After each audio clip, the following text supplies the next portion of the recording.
Hi everyone, and a very warm welcome. Thank you all for joining our 6th session of the Next Normal from Worth Live on the future of the hospitality industry.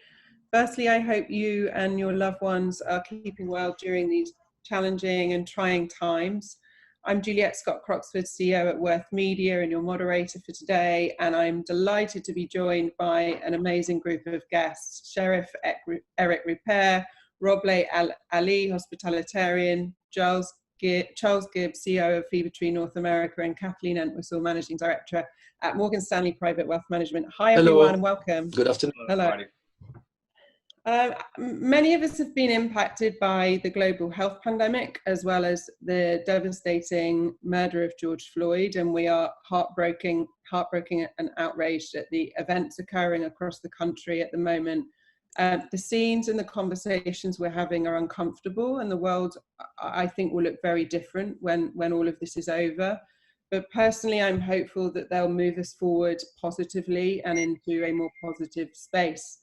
And forward thinking is the essence of this series, The Next Normal, where Worth is looking ahead to what the world looks like after the current crisis passes, and how specific businesses and sectors are not only responding to the existing challenges, but that they're really thinking about what they're doing to transform themselves, to pivot, and to prepare and innovate for the future. On our 6th series of session today, we're focused on what the future of hospitality will look like for patrons, chefs, and restaurateurs. And we're delighted to have Chef Eric Ripert with us, Roblé Ali, Charles Gibb from Fever-Tree North America, and Kathleen Entwistle to share their perspectives on the future of hospitality. So just before we get started, a few housekeeping rules. This is a conversation, and we do welcome questions from everyone that's joining and everyone that's watching and listening in. Attendees are muted on entry into the session. If for any reason you're not, please make sure you are, just to avoid any kind of tech issues. However, we really do welcome questions, and if you use the chat function at the bottom of your screen on Zoom, you can chat directly to me, Juliet Scott-Croxford, and I'll either move the question to you so you can ask the speakers directly, or if you prefer to stay anonymous, that's also totally fine, and I'll weave it into the conversation as we go. So let's get started on the future of hospitality. Firstly, a personal check-in with all of our guests today. Eric, let's start with you. How are you managing through these really unusual times? How are you doing personally? And just share a little bit about your business and the restaurant. And I'll start with you. Thank you very much. It's good to be with you. And personally, I feel very lucky to be healthy, to have my family around me that is healthy as well, and to have food on the table, lunch and dinner and breakfast, of course. But it has been a tough ride. We closed the restaurant on March 13. A little bit before, it was mandatory to close. And we did that to be preventive. And I was worried about the health of our clients and team and purveyors. So we did that. Unfortunately, most of the employees are unemployed as we speak, and the restaurant is closed. However, every day we are able to do 400 portions of food that were delivered to nurses and doctors that were in a neighborhood not too long ago. They just left and went back to their states. And now we're doing 400 portions of food every day that go to mostly the Bowery Mission or other shelters where people in need can be fed. And we have 4 people in charge of that initiative. And Eric, is that all through the work that you do with City Harvest? Yes, so in part is with City Harvest. So City Harvest is the biggest food rescue organization in the world, and the oldest as well. It's based in New York. City Harvest this year will ramp up its mission, and instead of delivering 64 million pounds of food, we are going to be at the end of June at 84 million pounds of food distributed in the 5 boroughs. Also, in addition to that, City Harvest has mobile markets all over the New York, and people can go and get fresh produce to feed their family. But it's also in coordination with World Central Kitchen, which is an organization that Jose Andres created it. City Harvest basically bring the raw material in terms of vegetables to us. We cook the food. It's always protein, starch, vegetable. And then World Central Kitchen is picking up that food and delivering the food where it needs to be. And it's also, World Central Kitchen is also supporting us in terms of financials behind the initiative. That's amazing, and we're going to include a link to donate to City Harvest following this session. Roblé, let's go to you. How are you doing? Thank you for joining us. Very blessed. I can't complain. I'm healthy. I'm alive. My family's taken care of. Things could be worse. Not making any money, but that's okay. I'm doing my job. I'm nourishing people. I'm feeding people on almost a daily basis in my neighborhood. They're in the neighborhoods around Brooklyn, the nursing homes, the EMTs, firemen, 88th precinct over there. So just keeping it local and just hooking up my neighborhood, basically. Yeah, I can't complain. It could be way worse. And Roblé, can you share a little bit with the group on what you've been doing in the hospitality space for a number of years now? Well, I'm a chef. I cook food. Yeah.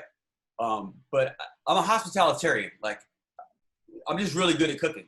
But I do it all. I'll valet your car. Okay. It's about the experience. It's about taking care of people.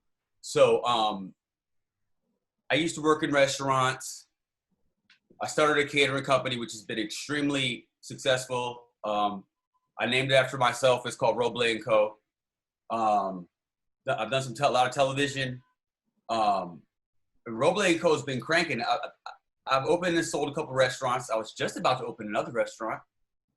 And Everyday People. I'm not sure if you guys have ever heard of Everyday People. It is the biggest day party on the planet. And that's myself, my little cousin Sada. It was really her idea. I just did the food, and now it's enormous. We're gonna do 60 events in 12 countries this year. It's all good though. We'll bounce back. So yeah, I throw parties and cook food and take care of people. That's what I do. Thank you, Roblé. And Charles, hi. I'm a huge fan of the Fever Tree brand, as is Roblé. You can see some of your goods behind him. I already had some. I didn't even know I was going to be on this thing. I already have it. See, look, he's a man of great taste. A man of great taste, I can tell. How are you doing, Charles? And what have you been up to? And how have you been coping both personally and how have you been managing the business over the past few months? I think, simply as I'm grateful for my health, grateful for my family, and grateful. At this point, we actually moved out of New York City about 18 months ago, and that in hindsight looks like a genius decision, particularly with all the challenges of living in the city through COVID and now the current unrest and all the rest of it there. I started Fever Tree USA 2 years ago. The brand's been here for about 10 years, but I started the company here 2 years ago, and never did I think that we'd be crossing our second anniversary in lockdown, and we hadn't even tested could the business operate remotely. And on the 8th of June, we said, let's have a remote testing day. We've never been back to the office since, and somehow we've kept the business running. We've kept deliveries going. We've kept importing product from the UK. We've kept it moving through our distributors. And we're now finding that we can run a business like ours very efficiently, without actually being in the office. That said, the bit that we missed the most is we've lost, a third of our business, which is all of the bars and the restaurants and all the hospitality. We've lost the ability to give people the taste. We rely on the likes of Eric and Roblé to really give consumers their first experience of Fever Tree. And we've had all that cut off from us. And as the New Yorkers may or may not be aware, we actually run a bar ourselves in Bryant Park that we've had to shutter and close. So that's been closed for a 3-month period. We spent a lot of our time donating product actually into hospitals to the workers on the front line.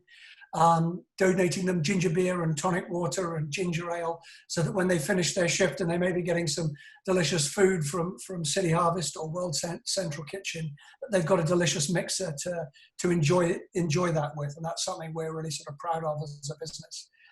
The other thing we've been doing is engaging a lot of bartenders who obviously they've suffered the most during this time. And rather than make a donation to one particular organization, we've actually been engaging bartenders around the country, because what they miss as much obviously as the income and the environment is actually the chance for them to show their skills. So getting bartenders, engaging them to create videos for us, obviously paying them to do so, and then posting those out on our social media. So there's any bartenders watching and you want to, you want to be on the Fever Tree site and create great cocktails for us, we'd love to have you, and we'd love to have you involved. For our employees, we've guaranteed all of our employees that we will not furlough anybody throughout this entire period. We have cash, which is very, very lucky in these times. So we've guaranteed employment to people, despite the fact we've got a lot of people who focus and specialize in that restaurant, bar, on-trade environment. And we can't wait for this, obviously to be open, to be over and to be open again, so that we can get back out there and start, continue helping people make every drink taste better. And that's what we do. Thanks, Charles. And Kathy, hi. I you and Eric have known each other for a long time, as have we now. Share a bit about what you do and the context of working with Eric. Well, I work at Morgan Stanley. I'm a private wealth advisor. I was at UBS and I just made a big transition. So now I'm at Morgan Stanley, and one of the responsibilities that they've given me is they've given me the there's multiple advisors who work with entertainers and athletes, sports and entertainment and so forth as part of our business model. And I find it really a great way to help people, because a lot of times when you come into money suddenly, you're not really sure what to do with it. And I feel very comfortable helping clients manage their money from start to finish, whether it's starting with a lump sum or you're growing it over time. And the title that they gave me was Sports and Entertainment Director. So there's a number of us at Morgan Stanley with that title and Managing Director. But really, what really matters to me is making an impact on others, a positive impact, and really understanding what's important to them. I had the good fortune of meeting Eric actually just last year, and his wife Sandra. They're both awesome. And I'm so glad that Eric's here today, and we have some great guests. So from that standpoint, I feel very blessed. I think we're in a fourth industrial revolution. We were talking about digital transformation and things like that, but I also think this is all about change and transformation in terms of kindness, in terms of being good to each other. I mean, we've got COVID, we've got all of the unacceptable events happening around the country to our friends, colleagues, and peers, and we all just want to stand up and support and that whole transformation in every area, whether it's financial, emotional, health, kindness, behaviors, all of it. It's happening right now, and I think it's a good thing that the change is here. Thanks, Kathy. And Eric, you're so well known in this industry, and New York is obviously so well known for its restaurants and its hospitality, its innovation in hospitality, but the quality of the restaurants and the bars in New York. Have you ever experienced anything like this, and how does it compare to some of the other crises that you've seen throughout your career and through your lifetime? So yes, we have experienced some tough times. Of course, 9/11 was very tough for New York City, was very emotional as well. The Great Recession was a big one, 2008, 2009, and we went through it. This one is very different because of the uncertainty. And first of all, we don't know when we are reopening. I mean, we don't have the directions yet from the governor or the mayor. And it's a lot of uncertainty also about the product and clients safe and interact with our purveyors in a safe way as well. So all this uncertainty is creating anxiety in my industry, and we are basically waiting, and hopefully, I mean, we know it's not going to be forever. We know that at one point it's going to be a medication, it's going to be a vaccine. But in the meantime, we have to balance safety and also be sustainable financially. We cannot we cannot go out of business. We have to stay sustainable financially, be conservative, and be ready to operate when is the time. And Eric, you touched a little bit about sort of obviously the restaurant's been closed since the start of March. How have you sort of kept staff and workers informed? And I imagine that's been incredibly difficult to provide reassurance when there's so many unknowns still, right? Yes. So what I do, I send emails to the entire staff from time to time. I talk to some of them that I know pretty well, all the management on a daily basis as well. And we stay in touch. And we also have some weekly meetings with different groups from the restaurant. We used to have 180 employees. For a standalone restaurant, it's a big group of workers that are very special in many ways, of course, because they are good people, but also because they're very specialized at what they are doing. And it's really, it breaks my heart to know that they are out of job right now. Yeah. I know one of your people. Like you gotta be really serious and badass to work for this guy. These people are really, like you said, specialized. They're very serious about their jobs. They are hospitalitarians. One of my friends, his name is Hendrix Morris, German black guy, and I actually gave him your book when he got the job. I gave him on the line, so you better read that book.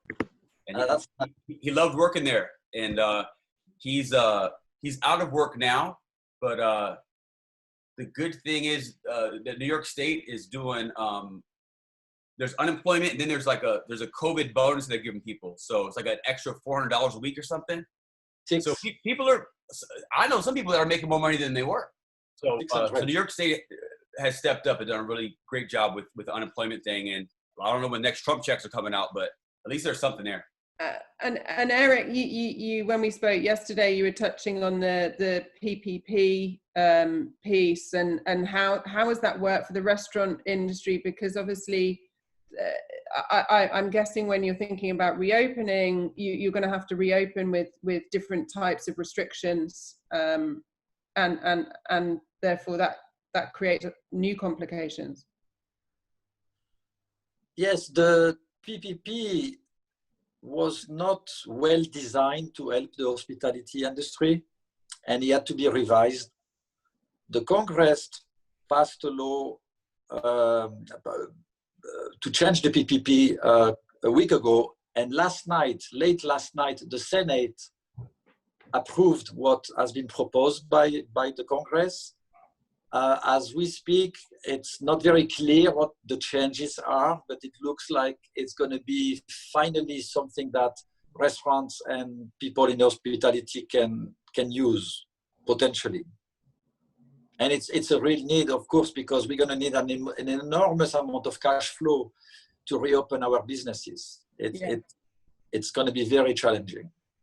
And when you think about reopening in a fine dining sense, and Roblé, the way because you do a lot of sort of pop-up work as well, how do you see it changing? How do you see the industry changing? Like, do you think it will go back to normal, or actually do you think we're in an entirely new space here? I'll let the chef lead. That's the OG. He speaks first. So thank you. The oldest guy first, right? Yes. Respect. it is obvious to me that things are going to change, of course, especially for fine dining, because it's what we do. Le Bernardin is a fine dining restaurant. I don't think we are going to be able to duplicate the experience that we were doing when we closed. It's not feasible. We used to have a very large menu with a lot of different exotic items and luxurious items. You cannot even find them right now as we speak. It's challenging, but we will probably not be able also to have the same budget for the flowers, for instance. The Bernardin used to have a flower budget of more than $200,000 a year. We may lack a little bit of refinement here and there, but I think what's going to compensate for that, it's the warmth, it's the welcoming, it's the interaction that will be, interaction with clients has always been pretty genuine. Obviously, we love what we are doing. We love to create an experience. But I think it's going to be a lot of conviviality that we haven't seen in every restaurant and hotels and bars and cafes. And that will definitely compensate for the lack of details or perfection in the details. And slowly but surely, we will go back to a level of refinement that or level of excellence that we are supposed to deliver. The plus for that, we have also convivial elements added. Thanks, Eric. Roblé, what does it look like for you in sort of this next normal and the work that you've been doing in hospitality?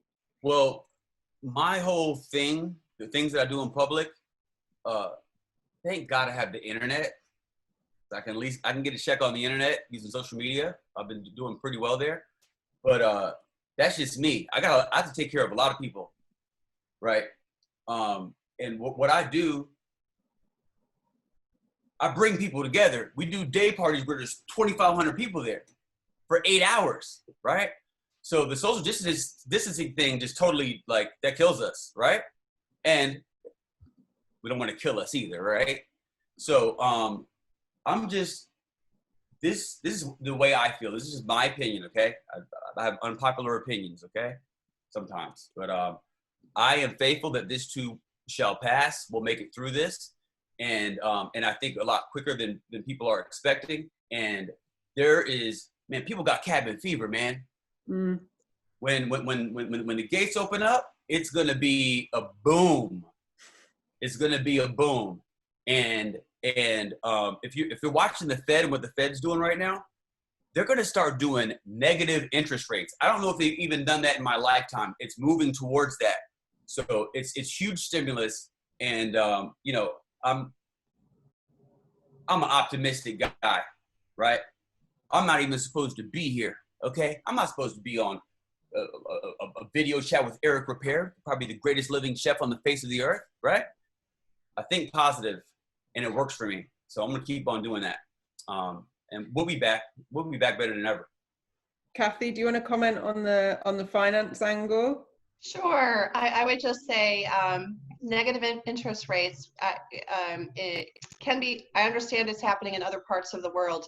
It can be a little tougher for that to happen in the US because of our money market funds. And a lot of the liquidity in the country and businesses is based on money market funds. And for that to go to a negative interest rate, it would really disrupt the money flow here quite a bit. So it will be interesting to see if that can happen. I would say it would be less likely here than over in other countries. So Roblé, I hope that we don't get negative interest rates, but I do think that all the stimulus that the government has been giving to the economy and to individuals and business owners is extremely helpful. And we saw the investment markets, the stock markets, very, very volatile in March. And it wasn't until they lowered interest rates, practically to zero, until the Fed came in and, they started putting stimulus into the economy that we saw things smooth out again. So that stimulus is key. And as Eric said, as Roblé said, we're going to have to see a little bit more definition around what like the GDP is going to allow. But it's critical that this is done correctly and that our government gets this right for all of our business owners and employees and individuals that need a fair and an income to live. And I agree with you, Roblé, like that, everyone's getting, I think the cabin fever and the impact on mental health as well is like, it is real. And people, people do need to come back together again and socialize. Charles, you talked a little bit about a third of your on-trade business being sort of completely out with this crisis. What about on the digital side and direct to consumer side? How are you managing that? And is that sort of where you see the future? Yeah, well, just before that, I think I'd love to sort of comment a little bit on what Eric and Roblé both have been saying, because I think what I sit on the sort of periphery or the edges of this industry, not right in the mix in the way that Roblé and Eric are. But what we're seeing is extraordinary levels of innovation from people. From people now preparing meals that you take, you go to the restaurant, you buy it, you take it home, you cook it yourself. You're getting restaurant quality food, but you get to cook it in your own house. Well, you know what? If that's the best experience I can have, that's fantastic. I think things like that are going to be here to stay for quite a long time.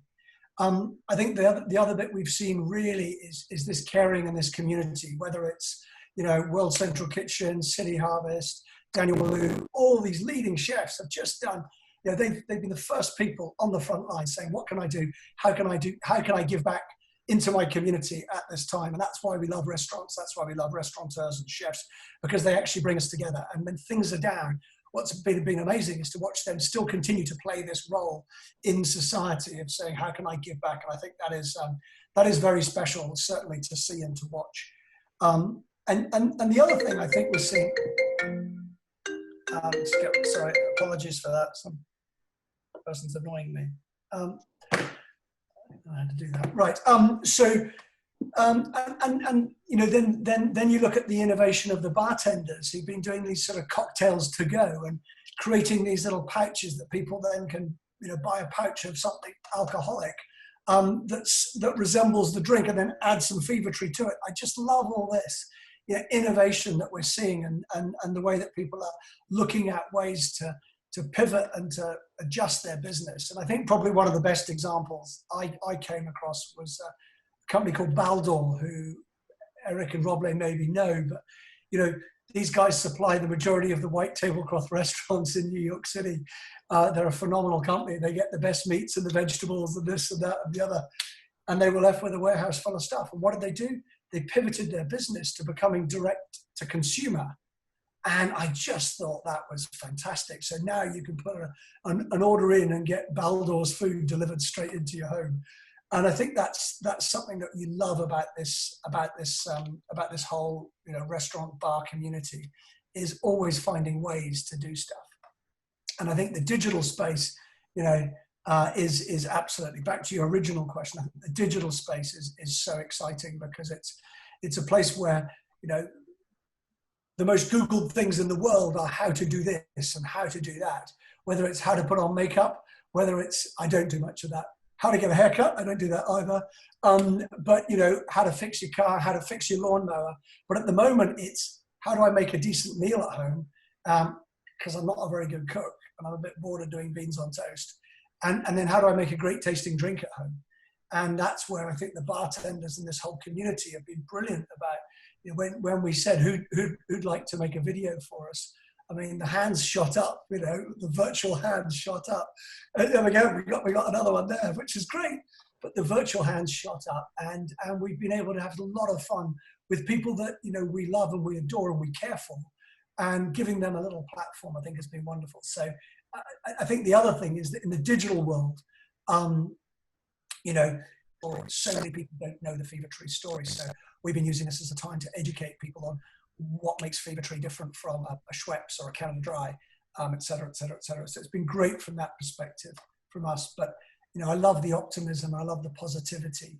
And I think we shouldn't negate, and I think the other point that Eric made very quietly there was the secondary industries that get impacted. Yes, it's the restaurant, but it's also the florist, which is something I hadn't considered until you said it. you thought, wow, there's another industry getting impacted, who's probably reliant on that for part of their income every year. And there are so many secondary industries which are being very heavily impacted, and I think will take a while to recover.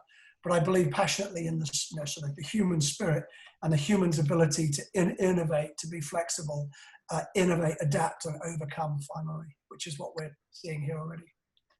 And Eric, what are you doing in the digital space, and do you see more of that over time from your point of view for fine dining? I'm just sort of thinking about like fine dining in home. So in terms of digital, what I am doing right now, every day almost, I'm cooking from my house, simple recipes. It's home cooking, comfort food. It's not fine dining, with ingredients that are easy to find, not expensive, fairly simple. And I try to inspire people, help people with my knowledge, and I have good feedback. Actually, I receive a lot of good comments. So this is for the immediate future, is what I mean, and the present as well. Now, in terms of digital, it's a lot of opportunities for chefs like me, and I'm sorry, this is someone at my door, but it's okay. For chefs and people, like for bartenders and people who can have a presence on the digital platform, is a lot of opportunities. For instance, a lot of companies are asking to have someone like me cooking for their very special clients. And we have some an hour and a half together where I'm basically cooking an appetizer, a main course, and a dessert. I'm a lousy pastry chef, but we have an hour and a half for those very special clients of those companies, and only them have access to that. And this is a way for them to support people like me and my industry. And it's a way to entertain their clients and to have a certain exclusivity. Also, it's many opportunities to use digital platforms to promote, for instance, and support our purveyors. For instance, my fish purveyor now is going to work with me, and every week we're going to post a recipe just for his audience and his platform. He has about 400,000 people in his database, which is huge. And you can watch my video, and then you can buy his fish, and he's going to complement it with the special olive oil that I'm using and the special spices and so on. And then that package will be delivered to people to duplicate what I'm doing. So digital is definitely part of our present, and definitely near and future. Thank you. We've got a couple of questions that I want to go to the audience. There's one from Laura Corrigan, who I think is on the West Coast. Laura, are you there? Hi, everyone. Hello. I just had a question on what you feel the future of restaurants will be like for the diner, and what we think will be the immediate future as we try to open back up. Is this a question for Roblé or for me? I'll do a quick one. There's going to be a transitional period, just like people getting back comfortable with each other, 6 feet turns into 5 feet, into 4 feet, into 3 feet. Then it's going to be okay. We're going to be back. But the thing that's going to have to change is we have to be on our toes now. If there's a second wave or some other crazy shit comes out, we need to be nimble and be ready to turn on a dime and adjust, right? Myself included. If I was ready, I would be making money just sitting here. I would have a little satellite kitchen over there doing only delivery on Uber Eats and all those delivery places. A simple little menu, do some barbecue. I could be killing it right now, but I wasn't ready. I'm going to be ready next time. And Eric, what do you think the experience will be like? Well, in the beginning, it's going to be challenging again. And just before we had this meeting together now, Dr. Fauci was talking with Jose Andres, and they were on Zoom as well. And Jose Andres was asking a lot of questions to the doctor. And basically what he was saying is that when we're going to reopen, opening in the summer or in the fall, we're going to have a lot of discipline and be extremely cautious on both sides, on the sides of the clients and on the sides of the team working in the restaurants. So of course, the obvious is that we're going to take temperatures. We are going to have space in between the tables. We are going to wear masks and we are going to wear gloves. And in the kitchen, we're going to have ways to clean the kitchen very often that are very efficient and so on. It's going to be like that for quite some time. I mean, until we find again a cure to this disease, it's no doubt it's going to be challenging. So we'll get ready for that. We will work diligently to make sure that the experience is good for the clients, different again. I see that Roblé has the thermometers. Yeah, those ones are a bit aggressive. I mean, it looks like someone is shooting at you, but they have some like it's like a pole, and it looks like it's a cell phone looking at you, and you pass by, and it gives you your temperature. And so those, I mean, no matter what, we will have to do that. And if, for instance, one restaurant starts to have an outbreak, it's no doubt that the restaurant will have to be closed for quite some time, be completely disinfected, have the help of the city and for guidance and so on. So the experience are going to be not the same like we talked about before, but being cautious will lead to a normality at one point. What I am thinking to do when we're going to reopen Le Bernardin, just if it may help a little bit, I'm thinking to have in the center of our dining room a long table and be there and finish the dishes for the clients, and a couple of nights a week kind of do a Broadway show where I'm going to say some funny stories about when I was young and I learned how to cook or things like that, and see if people are interested. It will be a different experience. It will be something that will entertain the groups that will be in the house. I think you can probably live stream that, Eric. For sure. Absolutely. I'll come and work for you for a couple of weeks for free, just so I can learn. Okay. Eric is very intuitive, and he's very smart, and I've learned from him. He thinks ahead, and he can almost see what's happening, and he plans for it in advance. I mean, you do that, right, Eric? You're always thinking about ways to pivot and address things in a different way. We've had many conversations becoming, or I'm starting to see, right, in 2008, you said you started to see the numbers go down in the restaurant, and before anyone knew there was a crisis coming or that it was going to be bad, you knew it because you were starting to see it in the restaurant, the numbers of clients coming in. Yes, restaurants are a great index for the economy, and we are the ones who are on the front line in terms of feeling what's happening, and I always observe very well what the activity of not only Le Bernardin, but the restaurants and bar cafes and hotels around us. I always make sure that I pay attention because it gives you a lot of insights, and it's very helpful to manage and go through those crises, exactly like we are going now through this COVID-19 crisis. I've got another question, one from Luann Lemberg, if you're there, and then I'll come to Justin Douglas as well. Luann has a question about sort of businesses adjusting growth plans. Luann, are you there? Thank you, Juliet.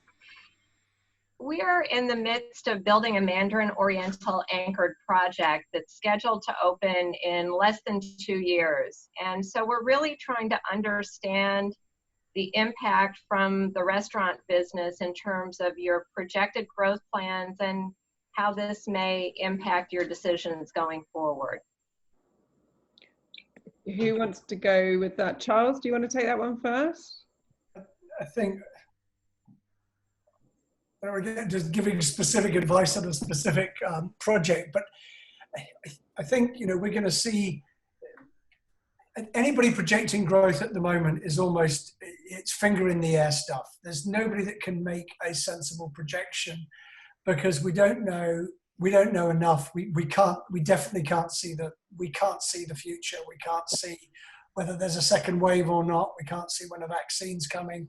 Equally, we can't see when cash will really flow back into that industry. We can't see when people are going to start traveling again because hotels, and particularly the hotels, you know, because Eric, I think you're absolutely right. You know, it's hotels and restaurants because, you know, as soon as tourism drops or business travel drops, then that changes everything very, very quickly. It changes it for a restaurant, changes it for the hotels, and it changes it therefore for the whole, the airlines and everybody. And if you've watched, you know, the people that, when you have something as dramatic as this and happen as fast as this did, what you saw was, I think there was a statistic at one stage that said about 25 to 30% of the first slice, the first unemployment benefit, about a third of that was all in hospitality-related industries.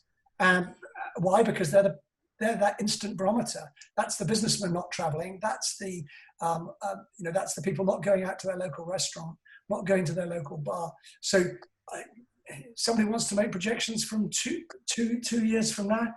Good luck. I'm struggling to project what I'm going to do in July at this stage. And I'm sure, you know, Eric and Roblé would agree. It's impossible to tell. We may come back. We may go back into lockdown again. A normal world, yeah, you could produce some sort of projection, but I would feel very hesitant at doing so at this stage. I'm sorry, Luann. Just be observant. We just have to be observant. I agree. We got to watch everything. We have to keep our eyes open. You know, Chef, you know, we know how these things go. Like even when 9/11 happened, I was a kid, but I was working in restaurants at that time, and you know, stuff fell off for a while. You know, especially below 23rd Street and below 14th Street, and then it just gradually worked its way back up. Like I used to work for Chris Santos. He's the man now. He had a little restaurant. It was like I had an after-school job there. He had a restaurant called the Mexican Pizza Company. Now he runs Tao and Beauty and Essex and State Social. He's the man, right? But his place closed, and I remember I had to loan him a couple $100, right? He's back now. He's a multi-millionaire. He's fine. He's set. So we can always bounce back. I have faith that we can always bounce back. We just have to remain vigilant, observant, and just have a positive frame of mind.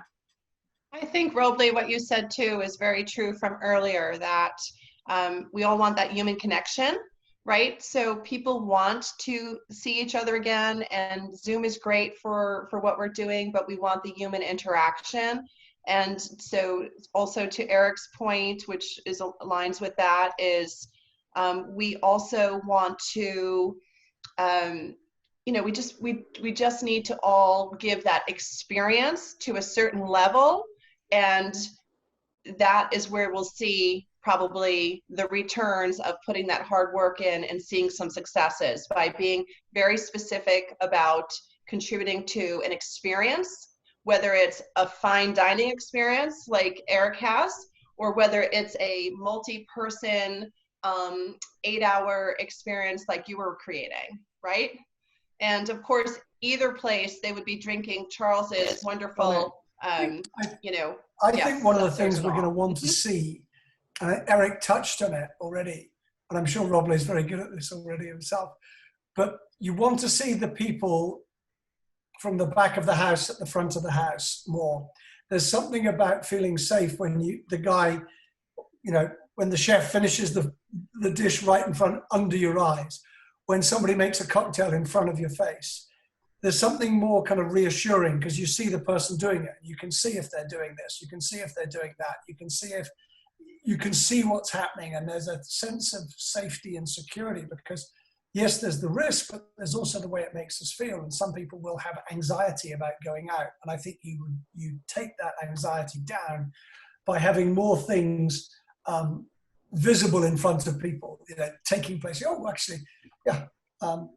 This isn't just mysteriously appearing out of a door over there. Actually, it's something that's happening in front of me. And I think that will be really important for people.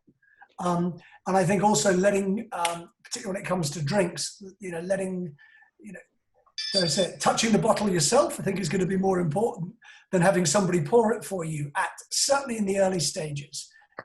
Making your own drink at the table will be, you provide all the ingredients. I'm happy to make my own drink at the table, but you tell them and show them what they need to be doing. Because I think all those things actually goes back to that, the whole, raison d'etre for going out. It's that conviviality, it's that experience, it's that entertainment that people crave. So I think we'll see a lot more of that certainly in the first instance. I think you're right, Charles. It reminds me of the BYO, like bring your own drinks to restaurants, and like I could take my own Fever Tree pack and go to Le Bernardin. That would work. But at the same I hope time, they keep allowing us. I hope that when this thing lifts, they keep allowing us to do the to-go drinks. Yeah. They do it in other cities. New Orleans, you can walk around with a 40 ounce of malt liquor, no problem. Now, that might not work in New York, but the to-go drinks, like the ones that you were talking about, Charles, they're making like these things are like Capri Suns, but they're like high quality, amazing drinks in these pouches. All around Brooklyn, they're doing that now. So hopefully that sticks around. I like it. I'm curious on that too with for Eric, like for you, I would think that maybe that would be a little bit more challenging or not. How would you handle that, at your restaurant, the make your own drink versus that level of service that you always provide? I would like to answer the previous question about opening a Mandarin Oriental in 2 years from now. So I think the good news is that in 2 years from now, COVID-19 has been tackled by technology, by science, by medicine. And the situation will be much simpler and easier. However, we will not be probably at full speed in terms of traveling and going to hotels and vacations and going to restaurants and so on. It's going to take a bit of time because also the economy took a hit. Despite the good news of Wall Street, we see that a lot of people either lost money in Wall Street, and some people don't have jobs, and so some of the ones have their salaries cut and so on. So it's going to have an impact. But opening an hotel in 2 years, which will be a Mandarin Oriental, like you mentioned, it's a luxurious brand. And what I recommend is to stick to what it means to the mind of the people. What Mandarin Oriental means. To me, it means luxury. It means hospitality at a certain level. And if I was going to an hotel in 2 years from now and it's a Mandarin Oriental, I would have some expectations. And therefore, I think it would be a mistake to not deliver the product that is supposed to be delivered. If you go to Le Bernardin, you're going for fine dining. If you go eat hot dogs, you want to eat good hot dogs, not bad hot dogs. If you go for drinks in a bar, you want your bartender or mixologist to give you something good, not something half sorry. But it's very important, I think, for everyone to understand well who they are in the hospitality industry and to not compromise the standards as much as we can. Or if the standards have to be compromised, like I was mentioning the flowers before, we have to compensate with something else that is creating something very special. If you don't have the flowers, well, if you have the chef and you like the idea of having a chef talking to you or finishing your dish on the front of you, it's something. For the hotel industry, it's about having a room that obviously it's safe and clean and having good service and having good amenities and so on. And if you do that, you will have a good attendance, you will have clients, you will have repeats. I have a restaurant in the Cayman Island. It's a Ritz-Carlton hotel that hosts us. And right now they have a lot of demand of people who want to get out of the US, who want to go to the Caymans, are not on a budget. And what they want is the Ritz-Carlton standards. they don't want to go to a Marriott. It's not what they are looking for. And it's challenging for the Ritz because they have to bring back a lot of their staff and so on and be ready. But it's a very good news to know that people want and are expecting from certain brands a certain level of quality. And that it's a great motivation for us. We've got 2 questions I want to finish on. One from Justin around sort of the food and safety aspect, and then one from Eric Clement on the what cities can do to help the industry. And then we'll go back to the speakers to end on a bright spot, and also your favorite dish right now, because I just think that's a nice thing to close on. So Justin, let's just jump to you. What was your question? And welcome back. Thank you very much, Juliet. Yeah, so we've seen loads of pictures all over the place of people spraying disinfectant. Sometimes they've got big masks on and everything. And nobody kind of mentions what these chemicals are, but you kind of get the impression they're probably not the greatest things for us to be kind of ingesting. And I'm thinking, you know, in the restaurant trade, more, you know, people are cleaning and disinfecting more. You know, in my mind, there's a greater risk of that sort of as in aerosol form, as it were, landing on foods because you're having to do it during production mode. What are your thoughts around this? Well, it's two elements. So it's a couple of things that we know about the virus. The virus is protected by a membrane that is basically a protein or a lipid, actually, that is easily destroyed by soap. So if you use soap and water and you clean your hands and you clean all the surfaces in a restaurant, the tables, everything that, the pots and pans and so on, basically the virus is being eliminated.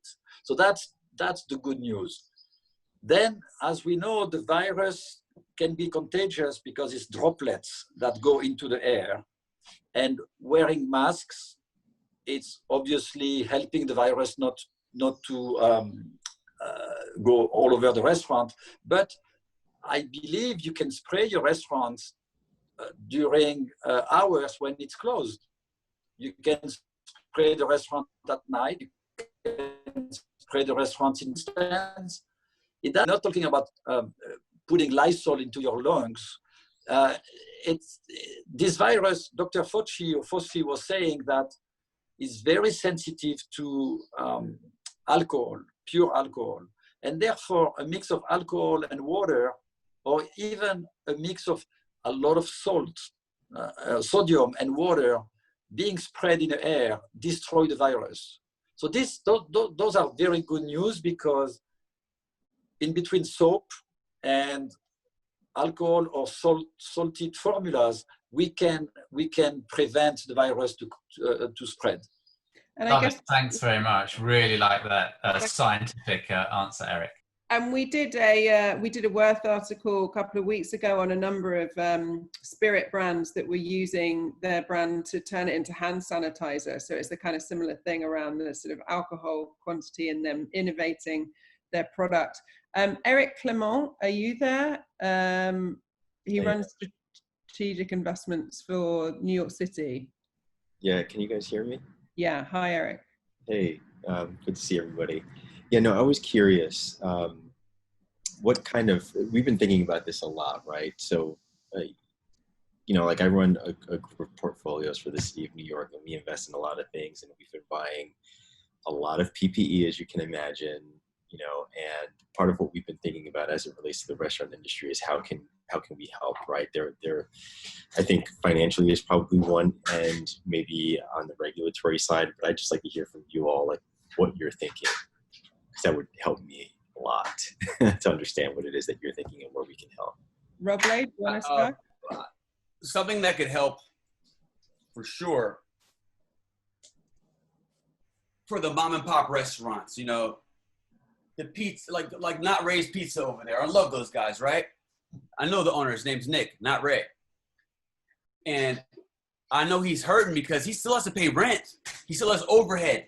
He still has to pay these bills. I'm lucky. I'm a caterer and I throw parties. If it ain't happening, I don't have to pay bills. I pop up. chef knows he still has to pay bills, you know? So I think some sort of either state or federal rent forgiveness where the landlords don't get screwed would be a great first step. Thanks, Roblé. Eric? Yes, I was mentioning previously that last night the Senate voted on the PPP, on some changes on the PPP.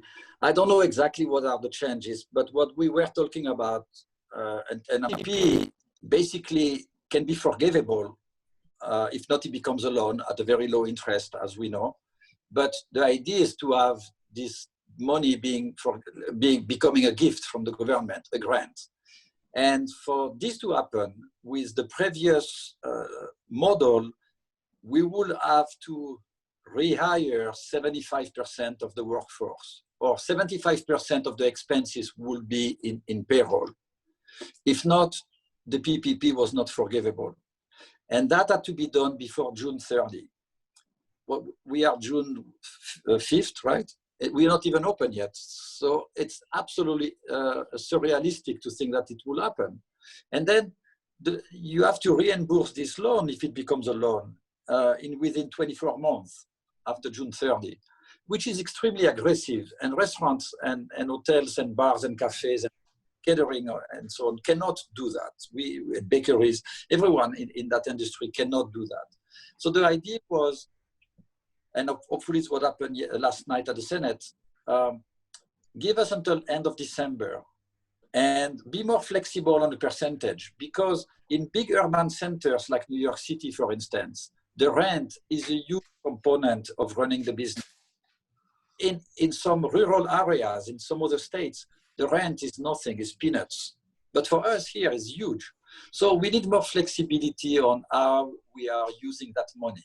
And then instead of reimbursing that loan, if it becomes a loan, don't give us 24 months. Let's make it 5 years. Let's have a period of time of 5 years for restaurants to recover and be able to do that.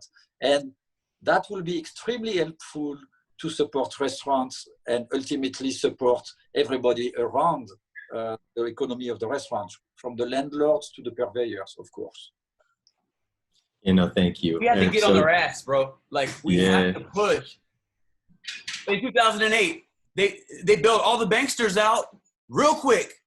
I don't even know if they had to pay that money back. They should do at least half that for us. So I don't know what I can do to contribute to that, but we got to light the fire under their asses for the hospitality industry.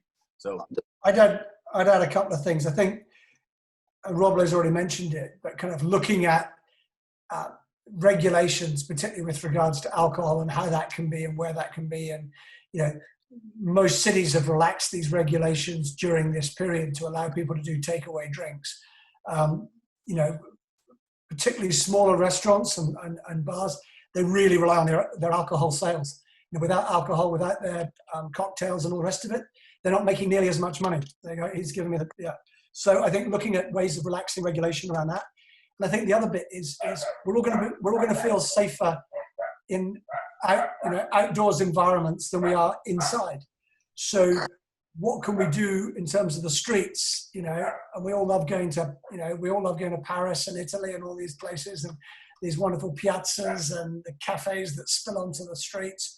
We don't have that in New York because regulation quite often actually prohibits that happening. Apologies, I've got a mad dog that's barking in the background. Good. Thanks.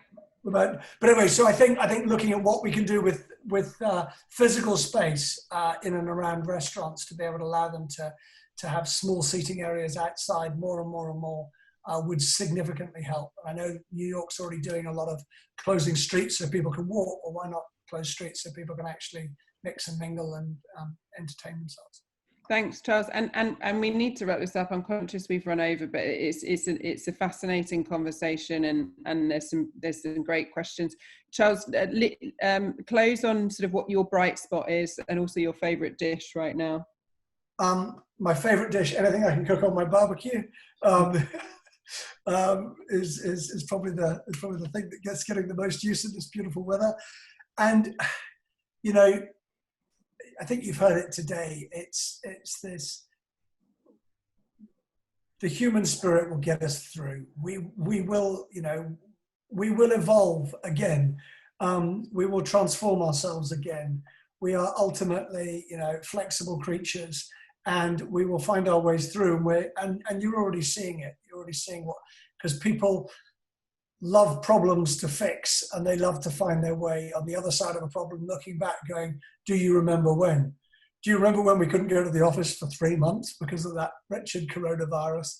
Do you remember when we couldn't go to a restaurant? Do you remember when we didn't have any staff? Whatever it is, but we love looking back on these times, and it's because we have this fundamental spirit that is all about you know, progress and how we make progress. So I'm bright for the future.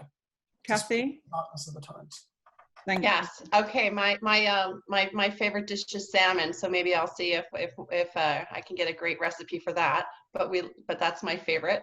And my bright spot is the Roblés and Charles and Eric and you and all the thoughts that we shared today. That, you know, this is a really difficult time to look to the future, and we will be in a better place. It may take time, but we will get there. So that's my bright spot. Thank you. Roblé? Hi. Hi. So favorite dish? Yeah? Can y'all hear me? Favorite dish? Okay, I'm kind of a show off, okay? Go on. I was already ready. So like Charles said, anything that I can cook outside. I adore barbecuing and cooking over wood and smoking things. It's all every day I'm outside. I have 3 smokers here. So, and he was speaking about pimento. So I got some pimento wood chips, pure Jamaica style. Just not a lot of light here. But oh, that looks great. Those are oxtails. I don't know if you can see that. I don't know if you can see those oxtails. So I smoked them for like 8 hours and just hit them with a little bit of scallions. Whatever. These are going to be banging. So anything I can cook outside is my favorite dish. And the other thing is, what's my bright side? Yeah, reasons for hope. Reasons for hope? Why are you feeling, yeah, what's making you feel? Apart from that bottle, I don't have the luxury to not hope. Yeah. That's what it's all about. Like, I believe in the power of positive thought. Positive thought. I'm not supposed to be here. I didn't even graduate culinary school, right? Money ran out. I got kicked out of culinary school, but I didn't stop. I believe. Like, you ever read that book, The Alchemist? Yeah. Yeah, you got to believe it to achieve it. That's it. Thank you, Roblé. And Eric, close it out for us. Your favorite dish and your bright spot that you see. My favorite dish is the next one, I guess, because I cook a lot and I am inspired and limited also by the supplies. But right now we are in June, we're starting to see farmers coming with vegetables and fruits that we didn't have a month ago. Soon as we are done with this conference, I'm going to a market and I'm going to go talk to the fisherman. He's just bringing back some fish that he caught this morning. So I'm going to have some fish tonight, and that will be my favorite. The salad that I'm going to get at the farmer market, and that fisherman is going to make my night. Now, I'm optimistic, of course, because like Roblé said, we have no choice. It's also the nature of it's human nature. We are optimistic. We always are looking for solutions and for the best. The way I see it is that yes, it has been a very tough challenge. It has been devastating. It has been for some communities terrible, and some people lost their life and so on. But for the ones who are here today and for the ones who are healthy, this is basically an opportunity to become a better person, to do something better than before. We do not learn lessons when everything is easy. We learn lessons when things are challenging. And it's when we can really show our true colors and practice whatever spirituality we have, but practice compassion, which is love and compassion are a universal value. So therefore, I'm optimistic, and I believe that we will come out of this crisis a bit weak on the beginning, but way stronger in many ways, and we will overcome this crisis. I'm definitely very optimistic.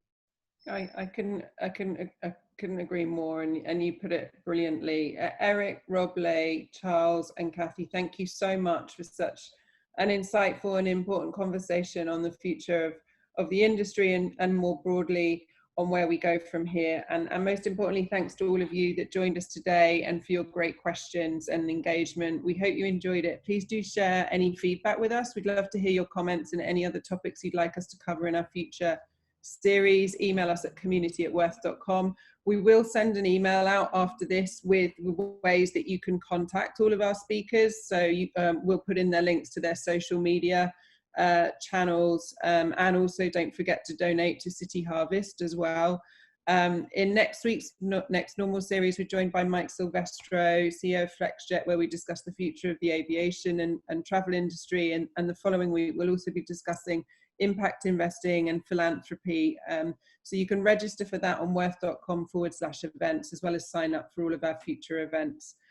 Speakers and guests, thank you so much. And in the meantime, be kind and stay healthy. And Roblé, do you want to say one last? Just one thing. Go on. Chef, if you follow me back on Instagram, it would make my week. And Sir Charles, let's make some cocktails. And thank all of y'all. Thank you, everyone. This great energy. This gave me life right here. Let's knock it out. Thank you. Cocktails. We'll do that next time. Thank you. Thank you so much, everyone. Bye-bye.